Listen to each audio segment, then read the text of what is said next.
Welcome to SF Commercial Property Conversations with Bruce Bean, where Bay Area investments meet expert insights. Get ready to unlock the strategies of commercial real estate success. So today, for a repeat treat, we have Patty McGuigan with us. And Patty, obviously the legend of Silicon Valley, women's commercial real estate agent. Anyway, but today we're going to talk about Patty McGuigan, the author and the memoir writer and the children's book writer and all of those different books that you have written. So Patty, it's great to have you back on. Just tell me, we were just starting to talk about the cartoonist that was in your book, and I'm fascinated by that story in itself. Okay, so let me start with the title. Yes. I had done a deal down in Silicon Valley 20 years ago. And so I had Kirsten Grotto and Mike Grotto, who work in JLL and CB, and I had done it with them. And then I had a couple other people there. We were around this wonderful round table that I have, and we were laughing about the different deals we'd done. We'd had a dinner there 20 years ago when we'd done the deal, and now it's 20 years later, and we were, I said we got to recant that deal. It was in a Vidovich building, and it was really tough to do, and so we were recanting it. And Kristen said to me, Patty, you have got to write down these stories because you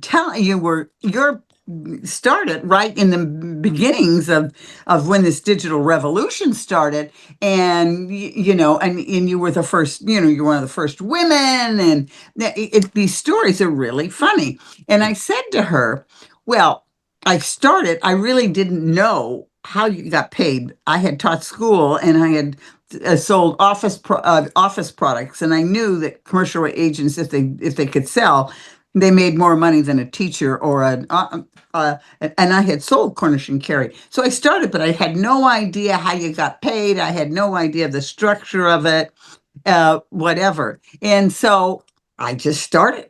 I got, and Cornish, God bless him, had here's a desk, here's a phone and go for it. Well, I had done enough sales with office products that I went off and I did start. And so I said to Kirsten, that is really interesting. I said, so I started gathering these stories, and there's 50 some of them in this book. And then I was with Todd Speaker, who's the Speaker family, I swear, has real estate in their blood, in their DNA. Oh, yeah. And he is the master of the apartments. Ned Speaker's in my book because I'm a commercial real estate agent, and he built the airport buildings and the ones in Santa Clara. It's his brother. So, but Todd now is in Palo Alto, and his son worked with me, and I sold his son a building or land and built a building. And so I was talking to Todd sitting there, and I said, Todd, tell me, how did you get started in this? And he said, well, Patty, I'll tell you. He says, I sold a building, and I saved some money, and I bought a little building. And then I sold another building, and I got some more money, and I bought a second building. Then I sold the first one for a lot of money, and I got another building. And, he says, I'll tell you, scraps build a pile. And I said, Todd, that's going to be the title of my book. And it really is. And I think what makes me different from lots of the other brokers out there is that I two things. First of all, three. One, I started in the Santa Clara office, which was, right in the Wild West. I mean, that's where, the buildings were, every day there was a crane going up, and every day there were new buildings. I mean, I did a deal a day for a while. I mean, it was crazy. It was just marvelously wonderful. And then I transferred up to the Palo Alto office. I'm one of the few brokers that have worked in those two markets. I was 22 years in Santa Clara, and then we bought a house in Palo Alto, and I moved to the Palo Alto. And I really moved because I thought I was going to bring my daughter. And I mean, who would you give your business to but your daughter? But she hated my business. She just hated it. But I was wise enough not to tell Trotzen that. And I really tricked the man. And I moved up and settled in. And I was going to, train her because she lives in San Mateo. Crazy to go drive to Santa Clara from there, but Palo Alto was doable. And I told, I was already settled in, and he said, Patty, has Diana taken her test yet? And Oh, they said, no, she hasn't. And I said, in fact, I got to tell you, I don't think she's going to come. But by that point, he had me. I had my desk, I had my business cards. He couldn't, because a lot of people from Santa Clara would have moved up. So I'm the only one that did that, transferred from one office to another. And secondly, I was one of the few women that were doing it. And the third thing is, because I was a woman, I had to build my book of business differently from the men in the office.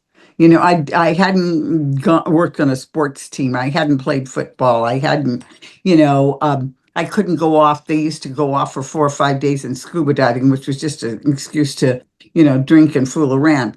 I couldn't do that. I had 2 kids and a husband. I mean, I couldn't say I'm going off scuba diving for a weekend. So I had to go about it differently.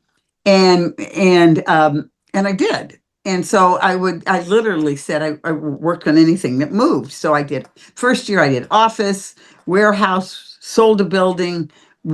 I did 63, 67 deals my first year, just to get a taste of all the different kinds of deals that are out there and figuring out how to do them.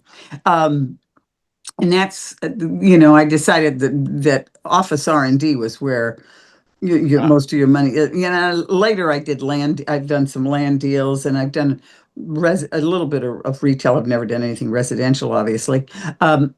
But the soul of my business really has been office and R&D and whatever. But I used to they said, well, what's your specialty? And I said, listen, I got 2 kids. Whatever you need is my specialty. And so I worked on lots of small deals, but I always did a couple of pretty good sized deals every year. And I had clients that had bigger buildings. So I ended up talking to a spectrum of brokers. Phil Mahoney has made far more money than I have, but he hasn't, he's never dealt with 1,200 square feet, 2,500 square feet. I have these office buildings. For me, it's like playing, chess or checkers. If you don't like this one, how's this one? Here, let me do this. And, I've had one in Menlo Park 30 years, Wow. I can lease those in my sleep. And I really can. I know the floor. The one I have I have one in Palo Alto and one in Menlo Park, and it really gives you a great look at the market and who's coming in and what they want, and short-term, long-term tenant improvement costs. So I really have worked a large area, everything from Burlingame down to San Jose, and I've worked on every size office, and I've done entrepreneurial. I've done large corporations. I leased to IBM and Google and HP, and I just gotten a wonderful mix of the broker world. Over 45 years. So I think that's why so many people. My grandson tells his mother all the time, everybody knows grandma. Yeah. Everybody knows grandma. The mirror Palo Alto. Yeah. Yeah. So, so it's a social business anyway. But why? If I've done this 45 years. I think it was 1,000, it's in the book. I think it's 1,896 deals I've done. I just read that. That's a lot of deals. Oh, yeah, no doubt about it. But you had this interesting formula when you started out with 10 pennies. Yes. And 1 tour a day and 1 deal a week. So in the first year, you basically met that quota because you did 60 deals. That was like 1 a week type thing. Yeah. Oh no, I did one a week, and I wanted to do one over 10,000 square feet, and I did a couple of those as well. Okay. So I made sure I did. I found, and I think I put this in the book. I was a teacher, and one of the things we learned in education was what they called behavioral objectives. So You're not going to just teach a child English. You're going to teach them the 4 parts of speech, the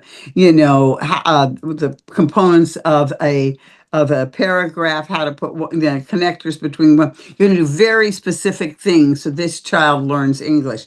Same thing with history. You're going to learn, the 5 biggest periods in history. It was very measurable, and that works for me. If I can turn anything into where I can measure it. Like I count all my bicycle miles. I don't keep track of the money in my checking account. I always know I know where it is, but I never have kept it.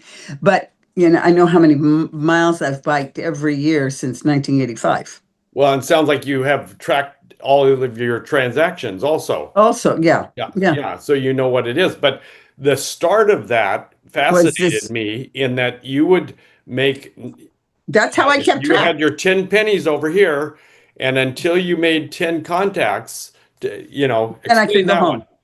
Yeah. So that's Yeah. what I did. And they could either be cold calls or they could be phone calls. But I had to talk to someone that day that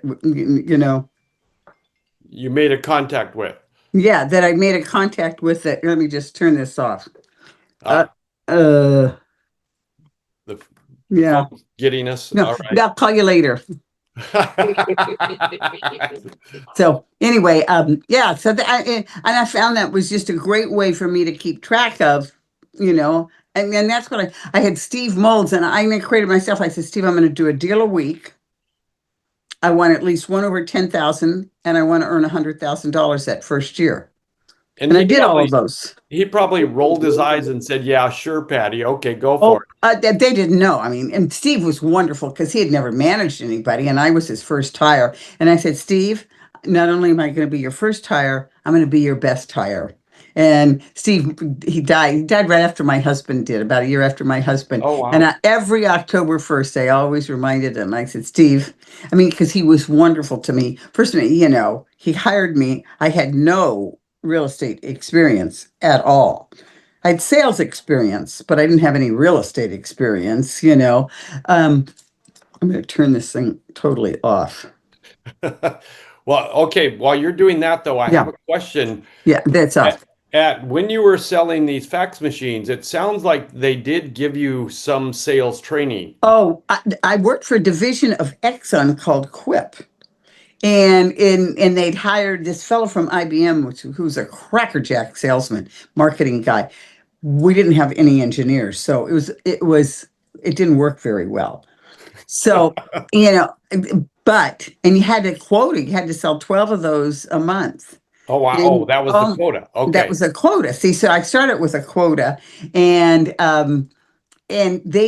he did really great training, and I took to sales like a duck to water. And my father had been a salesman, and at the time I was dating my soon became my husband, and he had been in sales and marketing. And every night I came home and I'd call my dad, and he'd say, okay, how many calls did you make today? Oh, wow. How did you qualify, and which one of the? And I remember when I made my first call, my first time I was trying to do something. He says, okay, replay it for me. Tell me what you did. He says, okay, you go in there tomorrow. You've shown him how it works, right? Told him how it works. You know he can use it. It was an ad agency. You're going to put one in his. The trick to that was you had to have two places. I mean, I used to say, Bruce, if your mother-in-law gave you for Christmas two copy machines, two fax Right. machines, Yeah. you couldn't return them. You had one in your office. Where would you put the other one? You were given these at Christmas. You couldn't return them. And so you'd think, I said, would it be in the district office? Would it be in headquarters? Would it be, and so it got someone thinking, where did a lot of correspondence on paper go between your business and some other's business? And then you could find the application. And he'd say, yeah, my best client. I said, wouldn't it be great? I said, that client, I mean, how much of that client is your business dependent on? 10%, 20%? He says, oh yeah, about 20 to 30%. I said, and you trust anything to him I think it was a 25-cent stamp? I said, heavens. Or you have to drive it over to him? I said, this, you could equip him to it in a matter of minutes and then talk to him about it. He'd have a visual. I mean, I had all these wonderful things that I used to say. My kids laugh every time I say it. My gift is a gift of time. And if time's important to you, perhaps we do have a reason for doing business. So my dad said, okay, you lay it out for him, and then you say, I've proved to you that this is going to be valuable for your business. Here's the contract. Let's okay it. And he says, and then you shut up and you don't Yeah. say a word. Oh, yeah. And I Right. sat there, and Bruce, I felt like it was 20 minutes. And I just sat there and quietly and he picked up his pen and he signed it. And I told my dad, and he said, see, that's the art of the close. And he had a dozen red roses waiting in my office the next morning. And Oh, I wow. said, I love this business. I mean, it really was like a duck to water. So I had more motivation because I had two kids and I was a little bit older than all the rest of the people. They were hiring people, 24, 25, 26, and I was 33, 34. And I had two kids. So I was older Yeah. than they were, far more motivated. I didn't need to go, Wow. and so I was the top one in the country the first year, Oh, the wow. second year, and I would have been the third year, except at the end, 9 months into it, I quit and went into real estate. With, And I had sold Cornish and Carey, yeah, the right. thing. So To that's hire how I you. knew about them. Yeah. So that, Oh, I see. You had sold them a fax machine or yeah.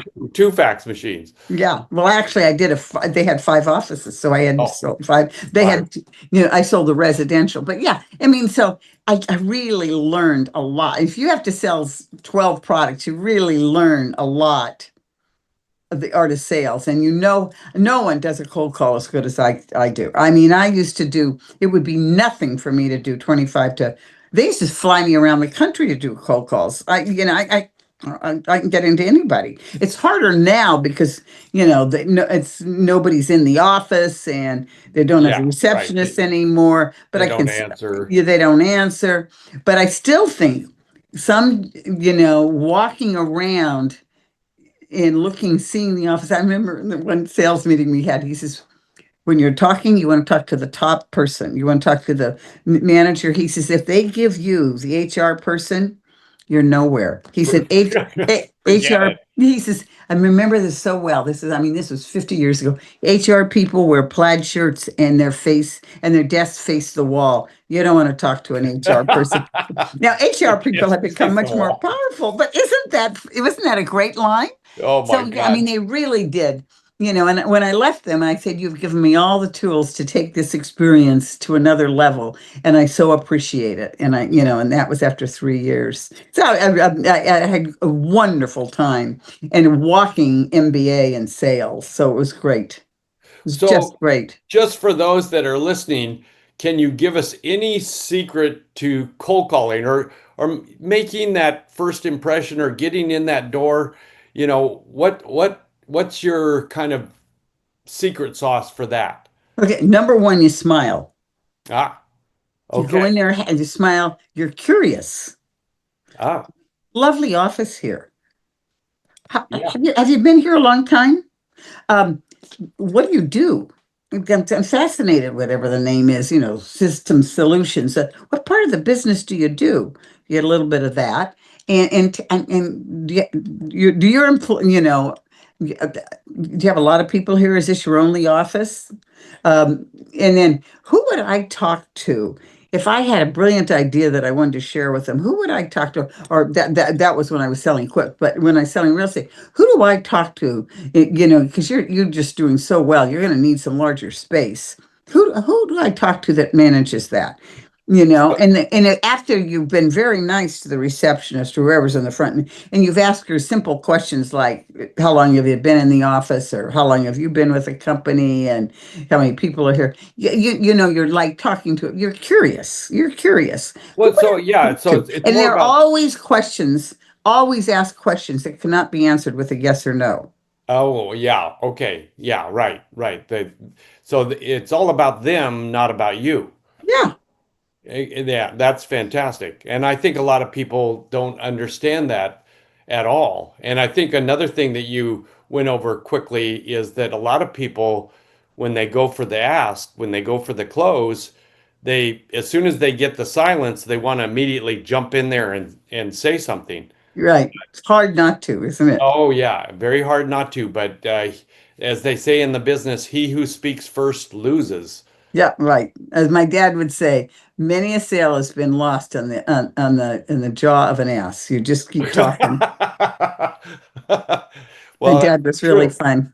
It Yeah. was really fun. And it was funny because my dad had been a salesman and I didn't want to. I mean, when I was in college, nah, no, no, no, no, no. Death of a Salesman, I had read. I was going to cure the world. I mean, I don't know what I thought it was going to do, but it was going to be bigger and better and wider. And And it was only when I had to raise kids and I had to make a real living, teaching, I was making $14,000. There is no way you could support two children on $14,000. So that was a long time ago. But even today, a teacher's salary, you're struggling. Hey, you spend half your time budgeting your money. Easier to go get another job, make more money. Okay, so let's come back to this beautiful book that you've written, this well-written, beautiful stories, all those things. So tell me again about this cartoonist that came from Okay, New so Yorker magazine. yeah, so John had done some cartoons for me for my daughter's magazine, and then he had done some for the Widow book that I had done because I do think humor, you've got to, all of life needs humor. And so in my Widow book, Beyond Widow, I used humor. So I knew what he had done, and he probably had done, I don't know, maybe 8 or 10 eight of them probably in the Widow book. So this one, it was really going to be the Widow book. I used a lot of quotations. There are not many quotations in this book. It's dosed with a lot of, I think there's probably 35 or 40 cartoons in the book. And the gal that is my soul sister that makes these books beautiful said, Patty, I think we got too many cartoons. And I said to her, listen, I said, brokers don't read, but they'll read the cartoons. I said, how many people subscribe to the New Yorker and they only read the cartoons? I said, Exactly. we're not taking any of those cartoons out. And John, by this point, I'd worked with John, through 2 books, 3 books, and he knew me and he loved the stories. He said to me when I was here, he says, you just gave me such great material. So I didn't have to do it at all, and Oh, I that's didn't have to tell fantastic. him at all. He just said just such great material, so and he says, if you need more, I can whip some more out. So isn't that fun? It was really fun, and he captured some of it just so great, Oh you yeah, know. no, they are fantastic and they hit right on the Yeah, story, the they whole really thing. do, and Yeah, and that's why I did the Presca, who did the those are concrete, those are all concrete buildings that are tilted up, all those blue buildings in there, and right, there's right. sides of them or whatever, and I didn't have any names in there, almost abstracts. They're not, but they are almost. Yeah, And then the yeah, inside pages, when you look at it, those are building plans, kinds of yes, right, things. I right. mean, that is a very well thought out book, to the size print we wanted to use, how we wanted to look on the page. It took me a year to write it, but it took us a year to evolve it, Oh yeah, yeah, right, right. No, I mean, I'm sure there was a lot of editing, but also a lot of the artwork.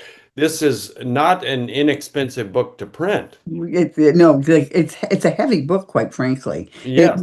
Even though it's a soft cover, it's a heavy book. It's not a paperback, that No, no, yeah, not at all. It's almost as close to a hardback as you can get. yeah. So, But I didn't want a hardback. The subject didn't require a hardback, and it was humor. So I think we nailed it pretty well, to tell you the oh, truth. definitely, definitely You right know, on target for sure.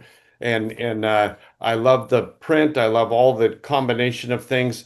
So tell me how you're kind of marketing this book. well, this one is interesting because every time you write a book, when someone says write a book, you have to think, who's my audience? Mm. Who's my audience? And I'm going to give you an example. When I stood in my house and it was a pandemic and I didn't have my husband was gone and my office was closed, and what am I going to do? And I always wanted to, I've done something for each of my 4 grandchildren, and the little one, I hadn't done anything. So I just said, well, it's time that I write a book. And everyone is always saying they're going to write a book, and that drives me nuts because if I say I'm going to do something, it gets done. Yeah, right, right. You're And right. so I was at that, and I had toyed with Leonardo and time travel for a while in my mind. In fact, it's funny, when I was awarded it's in the book there, the picture in the back, I was a woman of influence, and it said, what's your 5-year goal? And at the bottom, and my daughter pointed this out to me, I didn't even realize it. What's my 5-year goal? And I got this award in 2010. And I said, I want to write a children's story with my grandchildren as the heroes. And I didn't realize that, by gosh, by golly, in 2020, that's what I had done. Isn't that That's funny? fantastic. And Yeah. so the first thing you do is you look at your audience, who's going to read it. Um, And I actually wrote this for my grandchildren, so they were fine, and I needed to figure out something. And I discovered I love to write. I discovered we could make a beautiful book. It's well written. It doesn't. Children at the age of 10 and to 12 are getting their first phones, and they play video games. Right, And the papers will now tell you, people just don't read as much. The reading has gone down dramatically. Oh So yeah. I really had to sell and I sold a thousand of those. Oh But I wow. mean, I was out selling those. I would have bookstores, and I gave talks to anybody that would listen to me, and I did that. So then the second one that I wrote, I discovered I like writing, and I followed through. I've got two more of those out there. But I wrote Beyond Widow. My daughter said, "Mom, these books are cute, but really what you really should do is you should write about how you're rebuilding your life now that Richard is gone." I said, and her friend says, "Yeah, Beyond Widow." And that became the title of my second book. And that has a huge audience. There's Oh wow. 13 million widows in the United Oh States, wow. and there's a Yeah. new million every year. Oh my gosh. And so that is a huge market. And Yeah. this widow book is a beautiful book. It's a linen cover.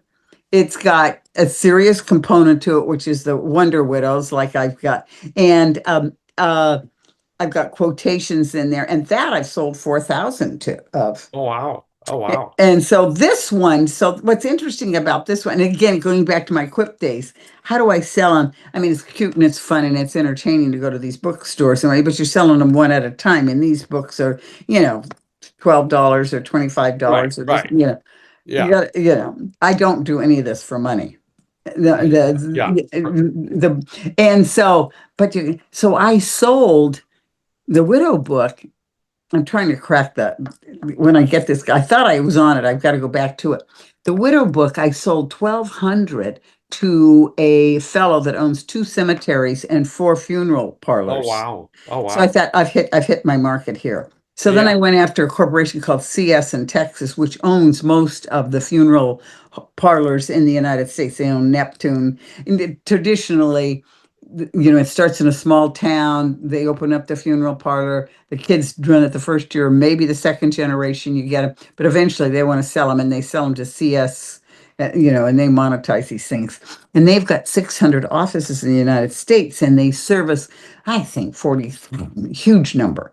And I'm thinking, if I do this right, I can have Beyond Widow next to the Gideon Bible in every motel in town. I have Uh, not been able to achieve that yet. I'm yeah. working at it. And I've Yeah. done some outrageous things. I mean, I wrapped up the book. The book is beautiful. And I wrapped it up and I sent it to the CEO. And then I shouldn't even tell you this but I don't think it's illegal. I found his home address, and I sent it to his wife. Oh, So the good for wife got you. one, and I still didn't get into the company. But I've got to go back and try again. Did I?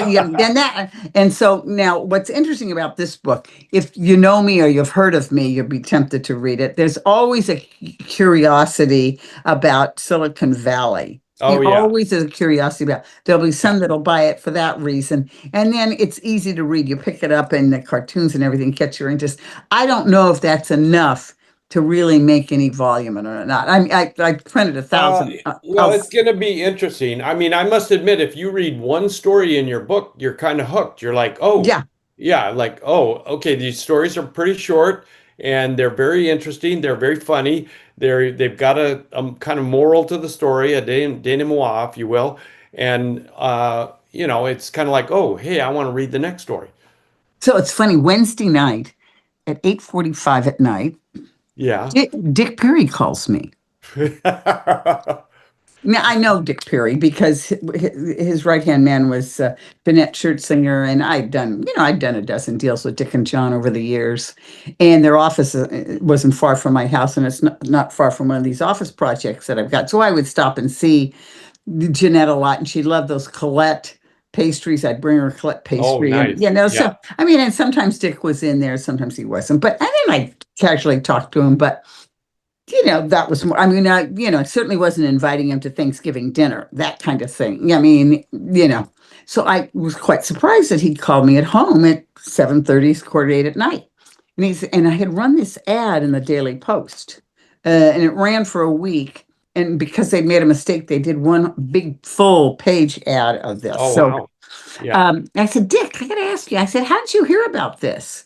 He says, well, he lives in Palo Alto, doesn't live far from me, a couple blocks. And he says, I saw the ad and I was curious because and then he went on about what a great broker I was, which was flabbergasting to me because, no developer tells broker you're a good Oh, broker. right. And he said, where do I buy it? And I said, well, tell you what, I'm going to bike to my bike shop in the morning. When I'm coming back, I'll drop one off at your house. So I did. And the note that I put in, I said, okay, Dick, you owe me this. After you've read it, tell me which one is your favorite. So so then yesterday he calls me and he says, I like it. I like it. He says that you're a good writer. It's a nice style writing. And he says, and you're looking at he says, an interesting view that you have of those times that is different from, he said, I really like it. Yeah, it's good. It's good. I almost fell off my chair. I mean, thanks, Dick, so I thought that was interesting that he would, I wouldn't think any of those fellows would read the book. The Sobratos will, because I know the Sobratos pretty well, Yeah. but So they'll read it. Yeah.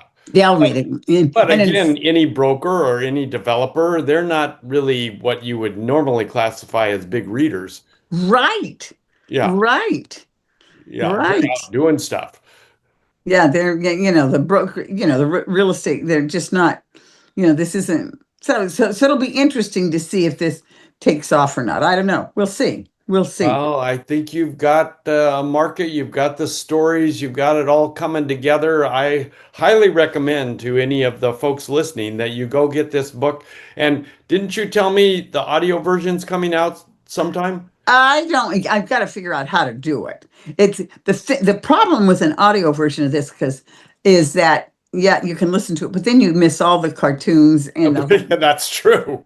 That is so true. I do have Leonardo as an audio version, and one of my favorite people wanted it, so Maria figured out how to send the files. But then I wrote them, and I said, "We've done this for you, so you can listen to it."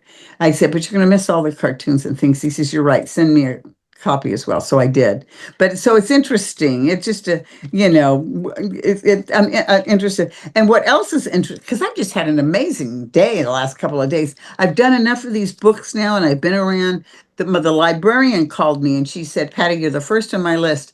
In April, we're going to have a Palo Alto authors. Oh, nice. And she Yeah. says, you're the first one. Will you do it? And so, when I did my signing, I had one book and then I had my next table with my other 4 books. And I sold 130 of these, but I sold about 30 of Widow and Leonardo and everything else. So Yeah, right. it's really turned in. I can honestly say to someone, yes, I am an author, now that I've written enough. And they're very different markets. One is for women, one is for children, one is for the business world. It's very different markets, but they seem to have some. So that happened. And then Avenidas, which is the senior center, I've been trying to get in there for God knows how long. And she said, I could have you come. I do this with another gal that writes The Erotic Widow, which is really fun. So, and we do this as a pair. And, we've gone to a lot of the, I call them the old age homes. They are old age homes, and done a lot of those speeches, but they don't buy many books because they don't have much room. But Right. the speaking engagements, you get a lot of people. We were there at Avenidas, and she said I could get, but she says, I can only get you, 10 or 12 people, and they'll buy 3 or 4 books. And she said, I'm doing on March 14th of next year, like a Woman's Day, Wellness Day, or aging. Cool. It's all about aging or something. And so she talked to us, and she says, I'd like you two to be the keynote speakers. Oh, wow. We said, can you do that? I said, sure. Now I was an English school teacher, and I taught 17-year-olds. If you can talk to 17-year-olds and talk to anybody, I've got that under my belt. I certainly can talk to women about the phases of life and dealing. I've raised kids. I've worked in the world. So, it's not, and I've done, probably I don't know, 30 or 40 of these speeches to Oh, that's book great. clubs, Wow. the V, this old age home, that old age home, the ones in San Francisco.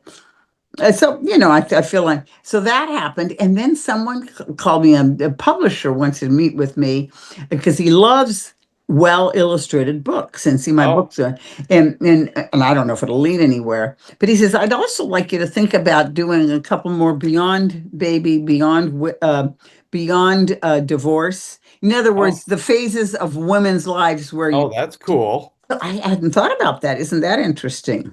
Oh, that'd be great. I was thinking what, you had this kind of video game idea, but I sounds like you're gonna keep going with the books. Well, I don't know. I'm going back to Michigan State in 2 weeks to talk to Oh, their wow. video department because they're one of the top 10 in the country. And what I want to do, as I told them, I said, I'm a salesman. I've got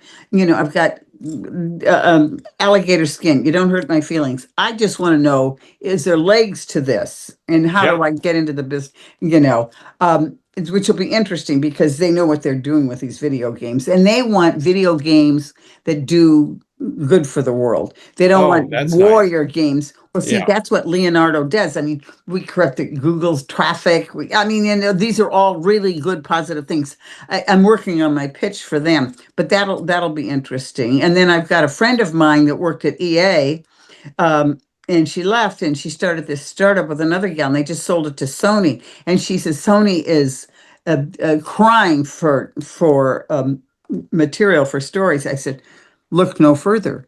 Hello. So the video game thing is with Leonardo, and then the Beyond Widow, and I couldn't ever think. I did write a play. We did do a reading, but the playwright has got to she's got to choose equity actresses. She makes it really complicated to put this play Oh, on. yeah, yeah. Which another thing, because I'm never in this business, I didn't know about. I've learned a lot. I've wasted. I haven't wasted money. Some of my mistakes have cost a lot of. But The Widow, I thought that, and it is a great play. It's Alice in Widowland, Oh, wow. and Oh, and oh, it's easy interesting. for regional theaters because it's easy to put on. There's only two chairs and two women, Oh, and wow. 65% of the audience of regional theaters are women Oh, over yeah. 65. Oh, wow. So, but she won't. But this idea of beyond other stages of women, that's interesting. And I don't know what I'll, I don't know where this one will evolve.